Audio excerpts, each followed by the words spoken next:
West Indies Cricket, Caribbean Cricket Podcast. West Indies Cricket, Caribbean Cricket Podcast. Yes. You know what time it is. Good morning, good afternoon, good evening, wherever you are listening to or watching, I should say, across the world. Welcome to the Caribbean Cricket Podcast, the number one podcast, covering all things in the Caribbean, West Indies cricket. You know how we do. And, I must have had my Morby this week because second solo Santokie episode right here, right now. I thought I'd just drop a quick one ahead of, West Indies, India. Me and Mash will be back with some big content in the coming weeks. It's the end of CPL, so I'll touch on that reluctantly as a Guyanese. Trinbago obviously won CPL for the first time in 5 years. They were a dynasty at one point. They'd had their bad fortunes. They turned it around at Providence on Sunday. And, for all the flaws of CPL, and, me and Mash have touched on it a lot of times, you can't deny, I guess it's undeniable, the rivalry between Trinidad and Guyana. At the end of the match, you saw Kyron Pollard saying, it's boring, getting booed in Guyana. And Nicholas Poram saying he's waited 15 years to win CPL. Even though CPL hasn't existed for 15 years, I just take it he was excited. And then the next day on Instagram, he done the, Messi-style post with the CPL trophy in bed, waking up to it. So, it's a big moment for Trinbago Knight Riders. Congratulations to them.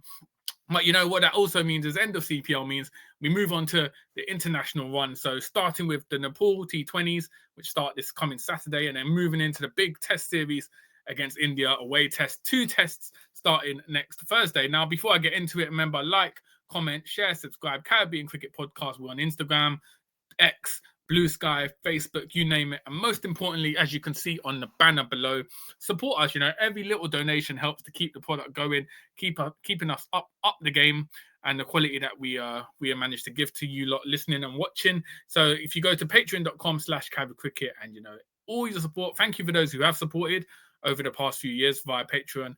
But, we're always grateful for more support. So if you do enjoy this video, make sure you hit the Patreon below and we'll be sure to deliver more high quality content. Now, to get into it, what I thought I would do, this is just going to be a quick solo episode. Thought I'd look at, West Indies preparation, right? So Dan Sammy in a media interaction last week, he rightly said, going overseas to India is the toughest tour. As a coach and also as a player, it's the toughest thing you can do as a player, one of the toughest things you can do.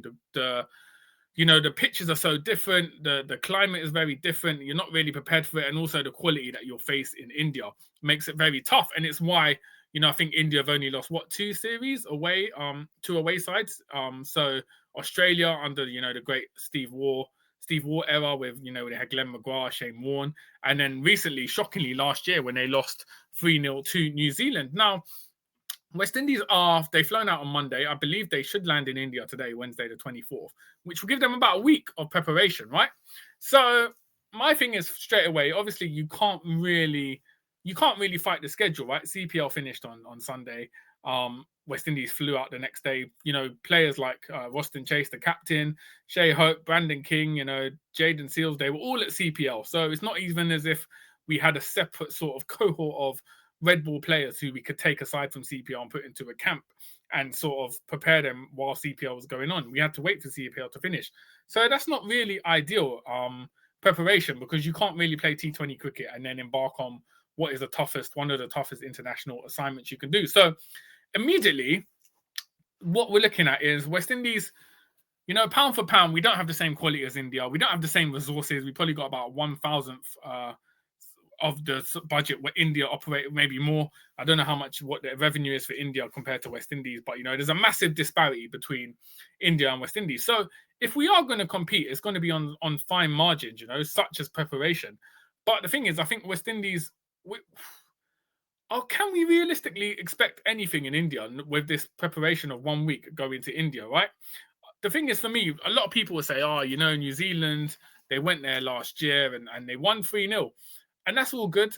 New Zealand were underdogs. We know how they perform as underdogs. I mean, I wouldn't even call New Zealand underdogs at this point in time, because they all seem to overachieve to the point where it's consistent. So they can't really be underdogs. But if we're looking at them as underdogs, if we go back to last year when they played India, they actually had a test arranged against Afghanistan in India. got rained off, but they obviously got preparation time in India during that period. Then they went to Gaul and played 2 tests against Sri Lanka before the test series in India. So immediately they already had 4 or 5 weeks in the subcontinent getting used to the conditions. Their players, Devon Conway, Tom Latham, Will Young, vastly experienced first-class cricketers, had a lot in them, had toured India before. So they had the experience combined with the relevant preparation. And then it was combined with India, they had Rohit Sharma, Virat Kohli, Ravichandran, Ashwin, end of a dynasty sort of thing. So a lot of factors came together to produce what was essentially a once-in-a-generation result. Now, fast forward a year, West Indies, we've given ourselves 7 days preparation. We're flying out, the likes of Brandon King, Kevlon Anderson. This will only be their second ever test assignment, right? And they're coming off the back of 27 all out. John Campbell, Shea Hope only recently returned to the side. And we haven't got that same level of preparation that New Zealand have. So I think immediately we have to sort of put aside everything that we're comparing, whether we can do what New Zealand did. I think, obviously, we've done what we did in Pakistan, but I think Pakistan, they created such a rank turn. So Pakistan, right, from my knowledge, obviously, if any Pakistani fans are watching this, you can correct me below. They had a period where cricket returned to Pakistan and Test cricket meant they produced loads of roads. So teams were scoring big runs, producing 500, 600. Pakistan ended up losing. They lost away to Australia. They lost, at home to Australia. They lost to England. So essentially what they did was they created rank turners again, spin mad pitches. So the series against West Indies was so chaotic because it was such a rank turner and Pakistan was so down bad as much as West Indies. It looked like, if I didn't know cricket and I watched that, I'd assume both of them were playing their first ever test match. It was so chaotic. Gudakesh Moti, Jamal Welkin top scoring, and West Indies prospered from that chaos, right? So that's the only reason we got the 1-1. And even then, we call it a miracle at Multan. So I think India is not going to be that chaotic. They have a more defined team. They've got a more sort of controlled way of playing and a philosophy. So we're not going to go in and manage to do a miracle. If we are to do a miracle in the first test, let's just say we manage to win the first test, which I don't think is going to happen. Sachin Tendulkar himself, he's going to rip off his suit and play in the second test and hit a quick 50 because they're India. They're not going to let that happen. So I can't see any other way of it going 2-0 to India. Unfortunately, I just think the circumstances aren't there to produce even a miracle. And I think that's a massive problem in world cricket. The fact that even if West Indies were to win one of the tests, it'd be seen as an unbelievable miracle, which is crazy when you think about it, how few teams play test cricket, that if one should beat another, it's considered as a miracle. But that's where we are. So essentially, Sammy and his men will land in India today, have a few days to get used. Well, firstly, you've got to recover from the jet lag, right? It's a long journey going from the Caribbean to India. So you've got to recover from the jet lag, get used to the sort of new climate, and then prepare. And again, this is where the scheduling goes into it. Back in the day, you'd play at least one warm-up match, right? So we should be playing like an India club side or a touring side or state side, just to get used to the conditions. 3-day, 4-day match. We're not playing no warm-up matches. Do you know how mad that is? We're not playing any warm-up matches. We're just flying there. Every man going to eat a quick roti at the weekend, and then next thing you know, we're going there into is it Ahmedabad? The first test is at the Modi Stadium. So 100,000 stadium, and we're just going to be expected to perform following the 27 all out. So, you know what it is? What is it? If the old saying, fail to prepare, then you prepare to fail, right? So that's going to hit. And I'm not even blaming. This isn't even like obviously, there are some aspects where West Indies are at fault, but it's also part of the wider aspect of the cricket schedule not allowing for it. The counter argument, some might say, is all right, cool, but India aren't playing, India in the same circumstances. They're in the Asia Cup. So obviously you've got some players like Bumrah who might not even play in this test series. If reports are to be correct, the squad I think is getting named tomorrow, Thursday, the 25th of September. Bumrah, Shubman Gill, the captain, are playing the Asia Cup. But if you look at the India side, they're currently playing the India A-team tour against Australia. And, you've got the likes of KL Rahul's in there from the last test they played against England, Sai Sudarsan, Mohammad Siraj. There's a few players from their first team test side playing A-team cricket. And again, that points to the resources, right? They're playing a big A-team tour against Australia, in India as well, so in their own conditions.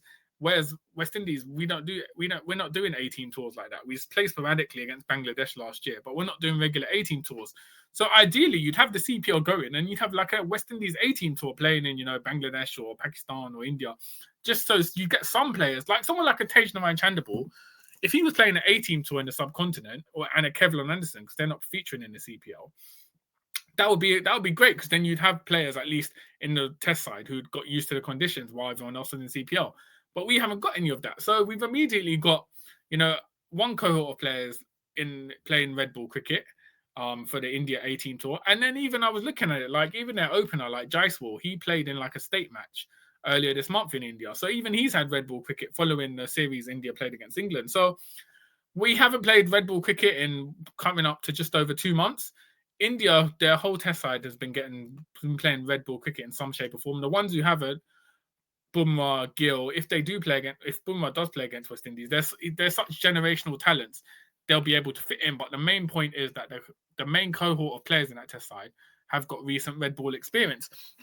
So that's going to be a massive, massive disadvantage for us, just trying to compete with that. And if you look at New Zealand as well, one thing they worked on was their fielding, right? So they knew if they were to beat India, small things like fielding, like ensuring that you caught everything, your fitness was up. Those are things you can work on. West Indies, obviously, in the past year or 2 years, we've seen the fielding has been poor. I don't know if we're going to outdo India on that front either. So when you factor it in, our batting is poor. We're going to go to India. I know we picked Tej Narayan Chandapur and Alec Afanase to play spin, but when was the last time you played? Tej, I think, last played a red ball game in March. Hasn't played anything there. Alec Afanase as well for the Windward Islands, March, April. So coming up to 6 months. So our guys that were taken to try and prosper in subcontinental conditions, the spin sort of thing, it's not looking good at the moment because they haven't got recent experience. The guys who did have recent experience, taking the licks 27 all out is what it is, right? And then someone like a Craig Brathwaite, right? So this is my next point. Someone like a Craig Brathwaite, he's obviously played over 100 tests for West Indies, one of the few really experienced players in the test side. He should have an avenue to get back into red ball cricket, but as it stands, he will have to wait till February, March next year to play for Barbados in the regional season. And even then, you get 7 games. So how is Craig Brathwaite going to, at this stage of his career, he's got to basically essentially give up another year to try and get into the West Indies side. Whereas if he was playing for another country, there'd be a route. He could play state cricket or something. There'd be some sort of red ball cricket going on for him to get back in. So again, this is where we can't compete, because Brathwaite would be good. If Brathwaite had been able to play red ball cricket across August and September, get back into form, he's someone we could call back in just because of the experience, but we can't. So we're really struggling, and I think that also points to the fact that, we don't play county cricket anymore. Obviously, you got Jaden Seals, Kimar Roach, who obviously who've prospered in county cricket, but it's not like back in the day when predominantly, we saw stars, West Indian 15, 20 players playing county cricket. Now you get a handful. So we don't have that avenue. And even county cricket, I know Washington Sundar's playing in England. I think Ishan Kishan was playing for Nottinghamshire as well. So India have laid the foundations down. West Indies, we haven't got any of that. So I don't see how we're going to try and compete. We haven't got the depth. We haven't got the experience. Our main strength is our bowling, right? So Jaden Seals, the 2 Josephs, Jamel Warrican, Kari Pierre, you're hoping they can do something with spin. We saw what, Mitchell Santner, Ajaz Patel, Glenn Phillips managed to do for New Zealand. So hopefully, Kari Pierre's experience in regional cricket, we know he can spin. He gets a lot of turn. He's someone who, again, this is debut though, but we're hoping you can see something from him. Jamal Wilkins, vice captain, he's going to have to lead the line. Obviously, we talked about Gudakesh Moti being rested in previous episodes. So spin and pace bowling is where everything's sort of going to rely on for us. But even then, are we going to be able, we'd have to bowl India out for a relatively small amount, under 250, for our batting lineup to try and compete. So for me, it's going to be very, very tricky. And I don't think this is a problem that's going to ever solve itself. I don't think in the next time, if we do even tour India, with two sort of divisions in Test cricket, whether, we'll get 4 weeks in India to prepare and warm-up matches, I don't think that will ever happen. I think if we do play India again in the future, it will just be flying again straight away. And we'll see the same things rinse and repeat. So for me, this is, like I said, we haven't prepared rightly. We haven't prepared correctly. It's partly, organisation of West Indies cricket, but mainly the scheduling and sort of the limitation provided by it. So I can't see a miracle happening. 2-0 to India, and that's basically going to be a combination of all those sort of factors in, which is a shame to see, because I think cricket fans around the world, particularly, we always say West Indies are most fans' second team. So I'm sure you'll get a lot of people in India excited to see West Indies come in. But we wouldn't have been given the right environment to develop and play to our best. Like Brandon King, we know is a talented batter. Is he really going to come straight out of CPL and hit a 50 in India with only a few days preparation? It's very unlikely. He can do, if he does do it, it's in spite of the system, not because of it. So I just thought I'd do a quick video just to sort of talk on, where I'm at with this India series, what to realistically expect. And, the lack of preparation is really going to hamper us. And we don't really have a chance to compete. India, like I've reiterated throughout this video, they've got players across numerous different competitions, even in different countries, getting ready. Red ball cricket's ready. They've got the resources they're going to plunge into. It's going to be a home crowd. Their conditions, they're rebuilding. This is the refresh. They were embarrassed, humiliated by that 3-0 to New Zealand. They're going to want to bounce back hard. This is the refresh, the new generation now that Kohli, etc., have all retired. So they're going to be hungry as well for a big win against West Indies. So it's not looking good. So all we can do is rally, we rally around the Maroons. So I just thought I'd drop a quick video just to kind of get your thoughts, actually. Where do you think this India series is going to go? Do you think, we can manage? How would we get a victory with this sort of preparation? And is there any chance for West Indies? Comment below. As always, like, comment, share, subscribe. Caribbean Cricket Podcast. Me and Mash will be back very soon, with some sort of hot takes analysis as the Nepal series gets nearer and the India test. As always, good morning, good afternoon, good evening, wherever you are in the world. And I'll see you very soon. West Indies Cricket, Caribbean Cricket Podcast. West Indies Cricket, Caribbean Cricket Podcast.